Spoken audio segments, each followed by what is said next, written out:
is systematic and impartial rating of employee, periodic, and it tells us about the present and future potential of an employee. Now this is concept of performance management.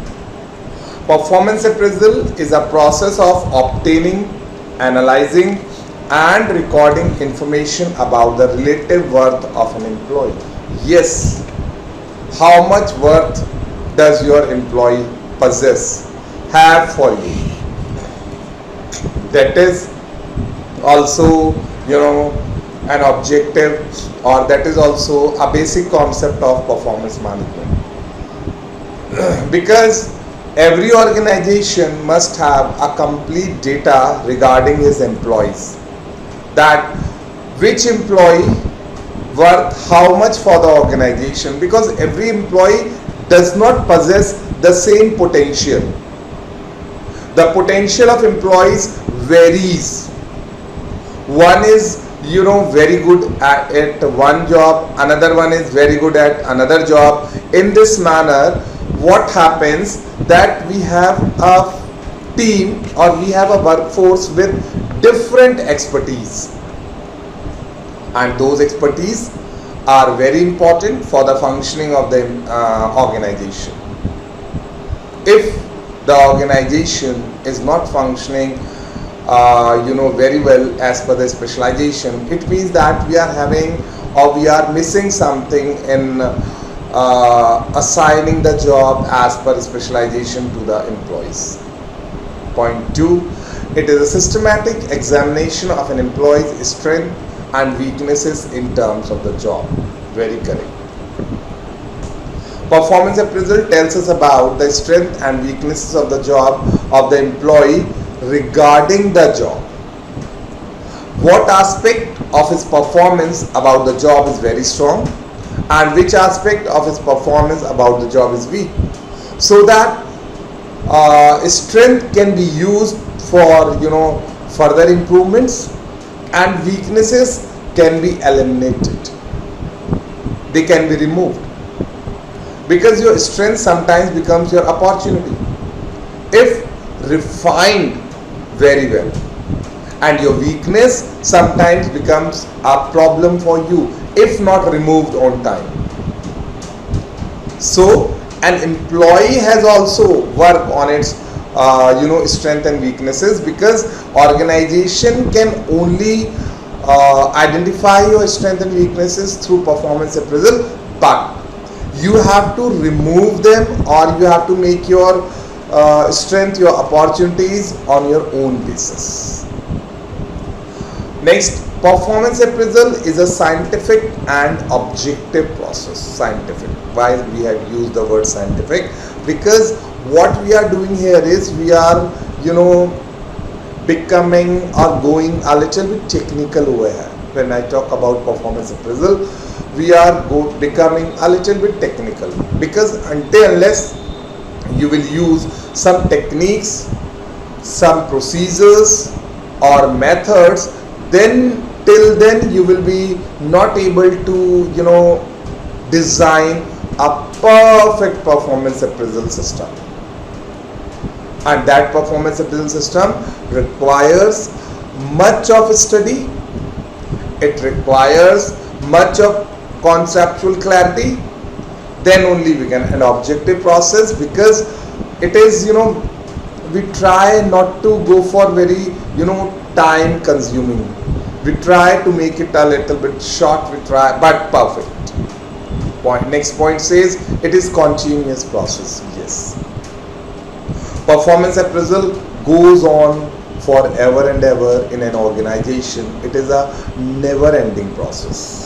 We can say that when we talk about performance appraisal, then what you are doing, you are making your employees aware that their performance is being assessed, their performance is being judged, because throughout the year also, through observations, or we can say through discussions, or we can say through general meetings, also we are having performance appraisal. That also contribute to performance appraisal. when you are having a general meeting and you are asking questions to your employees regarding their work terms, regarding their work, but you are not able to perform, it means there is some problem. The main purpose of it is to secure information necessary for making objective and correct decision on employees. Yes, important one.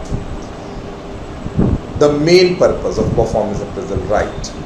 It is only to make, correct, right objective and correct decisions on employees. Because if you are not going for performance appraisal seriously on a serious note, then you will be not able to know about your employees in depth, and that can be a problem in assigning tasks, in assigning objectives to the employee, and we have to avoid that thing, because we don't want that organization should assign such tasks to the employees that it is very tough or unachievable for him. He is not able to achieve the same. What we have to do is we have to basically make things very clear to the employee and employer both. Employee must know about the organization and employer must know about his employees, because until unless both the aspects are clear to both of them, it will be not easy to work. Next, after concept, these are the objectives of performance appraisal. Number one, to provide feedback to employees so that they come to know where they stand and can improve their job performance. Yes, after performance appraisal, a feedback is also provided to the employees so that they must also be knowing that where they stand right now and what is the scope for their performance improvement in the coming future. Because if this feedback is not given to the employees, then don't think that employee will be doing very well, because they will be thinking, if feedback is not given to them, they will be thinking that yes, they are doing very well.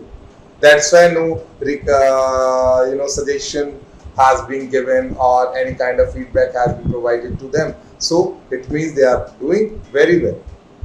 Second point, to provide a valid database for personal decisions concerning placements, pay, promotion, transfer, etc. Now, point 2 is basically related to the data bank of the organization, because decisions related to placements, decisions related to salary increments, decisions related to promotions, decision related to transfers, they are related with performance appraisal only. If you are not having a good performance appraisal policy, then it means that you are not providing proper promotions, you are not doing proper transfers, you are not giving proper salary increments. Because performance appraisal will tell you about the performance, and on the basis of that performance, employees should be promoted, transferred, or placed at any particular task. Point 3 says, to diagnose the strength and weaknesses of individuals so as to identify further training needs.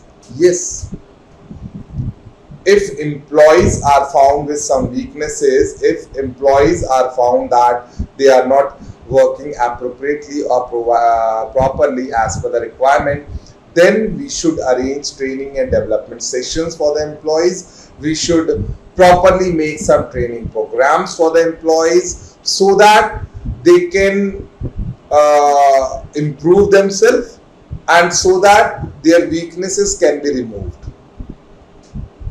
and we can have further growth and development.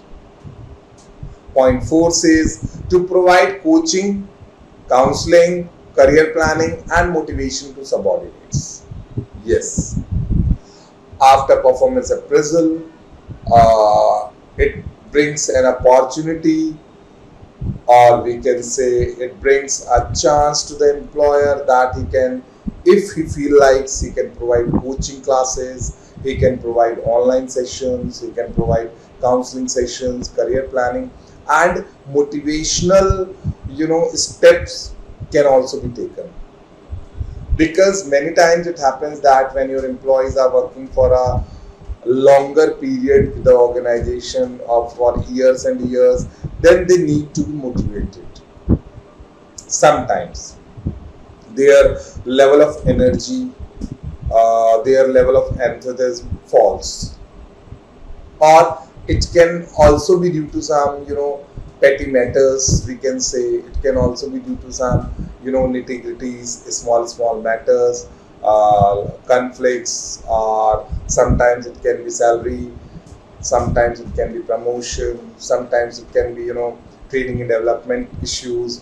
So after performance appraisal, if we are finding any kind of problem, that can be solved by providing motivational sessions to the employees, then we should go for that. We should go for that. We should arrange proper counseling sessions, we should arrange proper career planning sessions, and if required, we should also have some training and development programs, sessions for the employees. Because training and development is very important for the growth and improvement of the employees. Coming to point 5, to develop positive superior subordinate relations and thereby reduce grievances. Yes, performance appraisal also help to develop positive superior subordinate relations.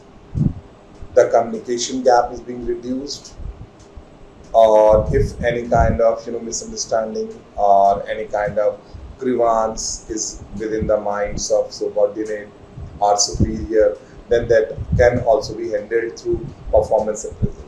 Because when we talk about performance appraisal, then in this both superior and subordinate are involved. Superior has to appraise the performance of their subordinates, so subordinates must show a good code of conduct, a good behavior as a human being. The relations should also be positive, they must be soft and smooth. Because if the relations between the two are not good, then we cannot expect that, or we can expect that the superior can be biased sometimes. But we want totally fair judgment. We want totally unbiased judgment. Point 6 says to facilitate research in personnel management, research, R&D. Research and development department has to be very strong in every organization, because if your organization is not going for research and development, then further growth is not possible. The progress will be stopped. And if your research should also be done on your personnel management, HR management, that whether your task force, your HR department is doing well or not. Because if your HR department is not performing well, it is not doing well, then you have to bring changes. Either you bring those changes by recruiting new employees, new HR manager, or you can bring those changes through training and development session, whatever you feel like. But you have to. Changes have to be implemented, applied. And performance appraisal in this way facilitate research in personnel management, in HR management. Point 7, to test the effectiveness of recruitment, selection, placement, and induction program. Now, the workforce, the task force which you have recruited, selected, and placed, and the induction programs which you have organized for new joinings, whether that all is effective, whether that all is efficient or not. Because performance appraisal tells you about the performance of your employees, and the performance of your employees also much depends upon your recruitment, selection, placement, and induction activities. Because if you have recruited the employee which is right as per the requirement of the job, vacancy, position, and the selection is being also done, and finally he is being placed at that right place where he has to be. And ultimately your induction program was so effective that it gives complete information to the new joinings about the organization. This will also be tested, because during performance appraisal process you will be going to come across various questions, and those questions will be answering you about your recruitment, selection, placement and induction program. If suppose during your performance appraisal process you asked your employee about your leave policy, and his mum he is not able to tell about your leave policy, then it means that your induction program was not appropriate. It was not effective to give proper message to the employees. Suppose you went to your finance department and there you asked an employee about his expertise or area of specialization, and he says human resource or marketing, then again your placement fails, because it is very important to place to have right person at right place to bring efficiency in your working. But if you are not doing so, it means that your HR department is not working well, and that you have to do. So these are the 7 objectives of our performance appraisal, why it is being done, and how it fulfills or help us out in getting various answers, in getting various feedback about our working. So these are